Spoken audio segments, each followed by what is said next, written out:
thank you. Thanks for coming out here. Let me just say a couple things up front. So in November, mid-November, myself and 5 colleagues, we did a video saying something pretty basic. Yeah, don't follow illegal orders. Means to follow the law. It's in the Uniform Code of Military Justice. Donald Trump didn't like it, said we should be hanged, executed. When I guess that didn't work out, for me personally, prosecuted under the Uniform Code of Military Justice. So then yesterday, I received this letter that censures me and threatens to reduce me in rank after 25 years in the United States Navy, flying 39 combat missions, 4 times in space, decades in service, threatening to reduce my rank, so demote me because of something I said, something that was clearly lawful. Also something, by the way, that Secretary Hegseth has said on multiple occasions back in 2016. So this is certainly the height of hypocrisy. I think it's also important to point out that in this letter, where you might have thought it was just about the video, we find out it's not just about the video that we made. This is also about other things I've said. Like, they think I don't have the right to criticize them when they fire admirals and generals. It is specifically in here on the first page. And to say that they have surrounded themselves with a bunch of yes men, I think that's a fact, especially in the White House. So this is over an extended period of time that they want to make it perfectly clear that I am not allowed to say what I think. And that's dangerous. Every other retired service member, like me, or every veteran, every active duty service member, maybe every U.S. citizen is going to say, hey, if they can criticize and stop, a United States senator from doing his job in speaking out, what does that mean for the rest of us? So this is really concerning. We're going to do what we can and fight this with every tool that we have. But this is what Secretary Hegseth did in sending this letter is an erosion of every U.S. citizen's First Amendment rights. But aren't you likely to lose this fight with the Secretary? Well, first of all, this is a letter he sent, goes in my record. We'll respond to that. I don't think I'm going to lose a fight with him, but that's not the point. The point is that they're trying to shut me up, and that's not going to happen. So whether I win or lose this, that's not the consequential thing. The consequential thing is, do Americans still, speak out against this government? I view that not only as a right, but a responsibility, especially in my job on the Armed Services Committee. I have oversight responsibility for the Department of Defense. I sit on the Intelligence Committee. So whether I lose or win this fight, we're gonna fight this with everything we have, because I'm certainly in the right here. I said something that I believed, that was lawful, that was true. This White House's response is I should be executed. There are 5 other lawmakers who were on that video with you, but you were the only one who has been targeted like this so far from Secretary Hegseth. Do you think that the same treatment is coming for your fellow lawmakers? Why do you think you've been singled out? Well, it's one of the details of this is that I'm retired, so it's easier for them to target me because I'm a retired member of the military. So. What are the tools at your disposal? You mentioned you're going to use all of them. What are they? Yeah, well, I mean, there are things that I can do. I'm discussing that with my attorneys, and we'll have a response at the appropriate time. Are you getting support from your colleagues in the Senate and other veterans? Are you getting any support? Oh yeah, I mean, I'm hearing from veterans, all the time. This morning I was up in New York doing the CBS morning show, and as I walked in the door, one of the security guys just said, hey, I was talking to my son about this just yesterday, and he wanted to pass on, if I ever saw you, to thank you. Because this means a lot to him in his position. The guy was an intel officer in the Army, in the Signal Corps. And I hear that repeatedly. I also hear it from some of my Senate colleagues, sometimes on the other side of the aisle, sometimes publicly, sometimes not publicly. Folks are, unfortunately, they're afraid to speak out against this president in any way because they see there are consequences for doing that. There shouldn't be consequences. I think it's important that folks like myself and the other folks in this video just stand up to this guy. I know you think that it's about kind of quieting you down, but do you also think it's to a certain degree undercutting the message that you were trying to share in that video? That I think the message is loud and clear. But is But is in the the United Secretary States trying military, to scare people that might Of stand course up? he is. Yeah. Of course he is. He's trying to silence everybody. But this is something you're taught in the military pretty early in your career. You're not, depending on what kind of job you're in and who your boss is, you may or may not be reminded of it much. But it's a pretty simple message that we don't follow unlawful orders. And when orders and the law are in conflict, you follow the law. It's on a plaque at West Point.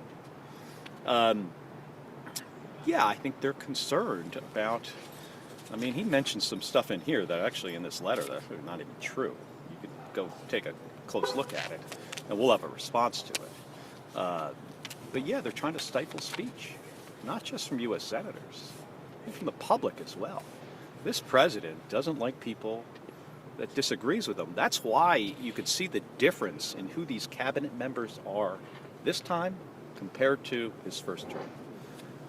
Bunch of yes people around him that will never disagree with him. It's a recipe for disaster. Will you bring this up with the Secretary tomorrow at the Venezuela briefing? Those briefings, whether or not you get to bring something up, depends on how early you get there. So it often depends on my schedule. We'll have 100 senators in the room, and as you might realize, they'll spend a lot of time up front to make sure there isn't a lot of time at the end for questions. So there's generally 5 or 6 people. So it's going to depend on my schedule. But I will probably with him bring up something that is connected to the brief we're having on Venezuela. When do you expect your response? What's that? When do you expect your response? My response on this, like publicly, my Yeah. public response? I don't know, probably in the next few days. Is it your impression the Secretary has the final call on this, or is it an independent board? How does this process Well, work? first of all, if there is a process, I'm pretty confident that this Secretary of Defense, they're not going to follow it, so it doesn't matter. So I really have no idea. That would be a good question for you to ask him. Or can you take it to court? Can you actually take it to? Maybe. Sure. We'll see. Has the Secretary ever spoken to you personally prior to doing all of this? Has there been any? Well, at the committee hearing, I, asked him some very pointed questions when his confirmation hearing about his background and his lack of qualification for this job. I spoke to him one other time, I think, in a hearing before, that video came out, and then I just spoke to him the last time we had a, hearing in the SCIF where I was asking him questions about the Venezuelan boat strikes, and then he decided to, bring this up. Your He Republican was a little sensitive about the subject. Your Republican colleagues haven't really publicly backed you on this one vocally. Some have. Are you Tom disappointed? Tillis did yesterday. Are you disappointed that more haven't spoken out? Absolutely. Because this is not just about me. This is about the freedom of speech of all Americans, including U.S. senators.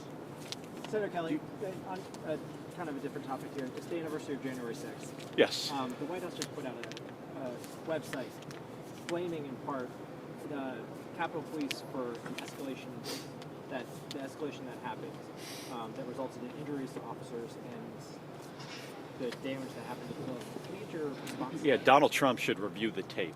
He sent a mob to Capitol Hill that beat up a bunch of police officers, assaulted them. Capitol Hill police officer died because of this. He should go back or have somebody who explain to him what actually happened on January 6th, 5 years ago. If he can't remember, he's got people around him that could get him the record. You had mentioned in this. It's an obnoxious thing to say. It's wrong. It's unbecoming of any American, especially the President of the United States. You said if you have a chance to ask Hegseth the question tomorrow, will be about the Venezuela situation. What specifically do you plan to press him on? Well, I think this is going to be about the, Maduro, about the, the operation. Manu, as you might imagine, I often ask questions about the operational specifics on these things to find out exactly how something like this was planned and conducted. I come from an operational background as a combat pilot, and it's the stuff I'm also generally interested in. I want to know what kind of resources were used to extract Maduro and his wife, and also what authorities. They talk about how this is a law enforcement operation, but if in fact 150 airplanes were used from multiple services, it feels less to me law enforcement and more like a military operation. And then, do you have the legal authorization to do this? We're going to have a vote on this week.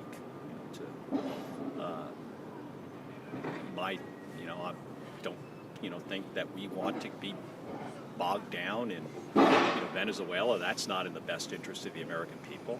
This president should be not focused on things like Venezuela, and focused on bringing down the costs for the American people, including my constituents, who are dealing with high rent, and grocery prices are much more expensive than they were previously. And at the same time, this president destroyed the health care for millions of Americans. He felt the need to give a big giant tax cut to the wealthiest Americans, and that's partially paid for by taking away these ACA subsidies. And what that means to people that I've spoken to in Yuma and Chandler and Sedona is I've got constituents, their healthcare costs are going from hundreds of dollars a month to thousands of dollars a month, and they can't afford it. And this president said he was going to help people. He's not helping people. He's just making it worse for the average American. How Senator, does Venezuela impact the Senate's agenda when it comes to healthcare? How is this going to impact the agenda? Well, this occupies time and effort when we could be focused on other things. Senator Do you Kelly? think this tactic that the Department of War is using with you would be happening if General Kane or Driscoll were running the Department of War? Do you think it's exclusive to Hegseth, this tactic? I think Hegseth is a uniquely unqualified individual. I think if you were looking for a job that maybe he could have done well, it might have been spokesperson. From what I've seen, I would actually start to change my mind about that. He is not qualified to be Secretary of Defense. This guy does not have the background. I also don't think he understands. Talks about how he's like one of member of the military he served. I thank him for his service. He just doesn't get it. On negotiations on healthcare, do you think that you can overcome the issues with the Hyde Amendment? Do you think that there's a realistic possibility of doing something on a bipartisan basis? It's going to be a challenge. A lot of my Republican colleagues are dug in on that, but we're going to keep working on it. And if it takes us all the way through, for months or 2026 or beyond, we're going to fix this, because it is not fair to the American people that they're losing their health care coverage so a bunch of billionaires can get a tax cut. What do you think in terms of the War Powers resolution this week? I think we're going to vote on it. How do you think that vote's going to go? I just got back. I haven't talked to a lot of folks. I need to. And then have you heard Senator, reports of the censure letter that you were reading from Secretary Hegseth mentions the possibility of court-martialing you going forward in the very last draft. Yeah. Does that indicate to you that this is not ending anytime soon? Well, they are trying to. Their level of intimidation extends beyond, what has happened. They talk about things I've said between June and December, including that they think it's inappropriate for me to criticize them for firing admirals and generals. Now remember, I'm on the Armed Services Committee. I voted for those admirals and generals to have those jobs, and Pete Hegseth fired those people, in my view, because of the color of their skin and their gender. That's a horrible thing to do, and a horrible message to people out there, that you have to look a certain way to serve this country at the highest level. And I was critical of them in my role as a member of the committee. And they didn't like it. That's one of the reasons they have censured me. And at the end of the letter, they threaten criminal prosecution if they don't like what I say going forward. Let me make it perfectly clear. This letter or anything that Pete Hegseth says or does to me is in no way going to affect the way I do my job and represent my constituents in the United States Senate. Ain't happening. So, his option, right now is he can continue with this kind of bullshit or he can go take a hike. That's his options. And if I have an opportunity to, tell him that tomorrow, maybe I will. We'll see. Senator, how would you respond to a court-martial proceeding if the secretary goes that direction? I would respond appropriately. You would, I would participate in that if they. I would do what the appropriate thing is. I spent 25 years in the Navy. I get this stuff, right? If they want to court-martial me, bring it on.